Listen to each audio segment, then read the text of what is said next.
right, the big scoop coming in on the joint parliament session. Crucial bills to be introduced in the special session. Sources say One Nation, One Law bill also to be tabled. Sources also insist Women's Reservation Bill to be tabled as well, which has been hanging fire for decades now.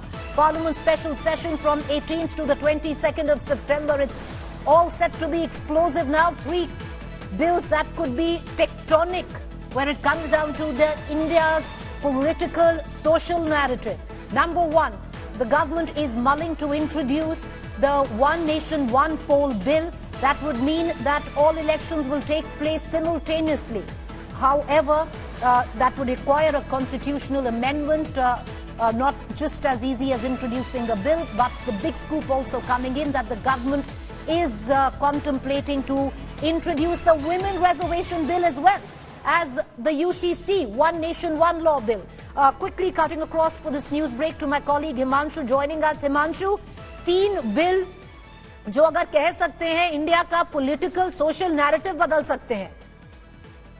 देखिए, बिल्कुल ये bill जो है बिल्कुल political narrative जो है सरकार का वो बदल सकते हैं और इन बिल के आधारों पर ही जो है 2024 में क्या मुख्य एजेंडे रहेंगे ये तय हो जाएगा। और विपक्ष किस तरीके से एकजुट हुआ है उसकी काट के लिए सरकार की तरफ से ये 2 बिल लाए जा सकते हैं। एक वन नेशन वन इलेक्शन, दूसरा वुमेन रिजर्वेशन बिल। प्रीति, जो वुमेन रिजर्वेशन बिल है 2009 में यूपीए सरकार लेके आई थी, राज्यसभा में ये बिल पास हुआ था। तब तमाम कई दलों ने उसका विरोध किया था, जिसमें आरजेडी के विधायक थे, जेडीयू के विधायक थे, एलजेपी के साबिर अली ने विरोध किया था।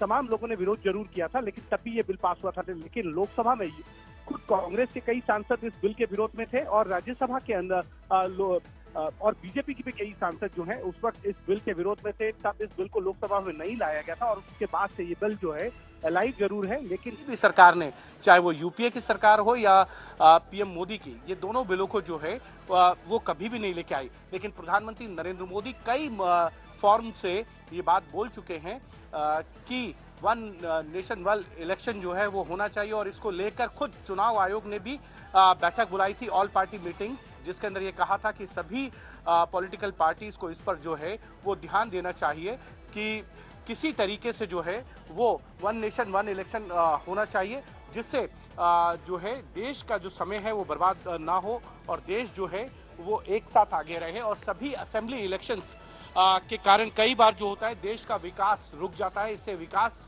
जो है, विकास की गति जो है वो स्लो नहीं पड़ेगी, विकास की गति एक साथ होगी। क्योंकि देश में कई बार ऐसा होता है कि एक साथ देश में कई 5 राज्यों के चुनाव होते हैं, कई 2 राज्यों के अलग अलग समय में चुनाव चलते रहते हैं। एक साल में 2 या 3 बार ऐसा होता है मौका जब चुनावी मौसम होता है, तो उससे देश के विकास की गति धीमी पड़ जाती है, देश के जो रिसोर्सेज हैं वो डाइवर्ट किए जाते हैं। तो ऐसा मानना था प्रधानमंत्री का और प्रधानमंत्री ने ये बात खुद पार्टी के फोरम पे भी, राज्यसभा में भी ये बात कही थी और इलेक्शन कमीशन ने भी इसको लेकर ऑल पार्टी मीटिंग बुलाई थी। सभी पॉलिटिकल पार्टीज की इस पर राय जानने की कोशिश भी की थी।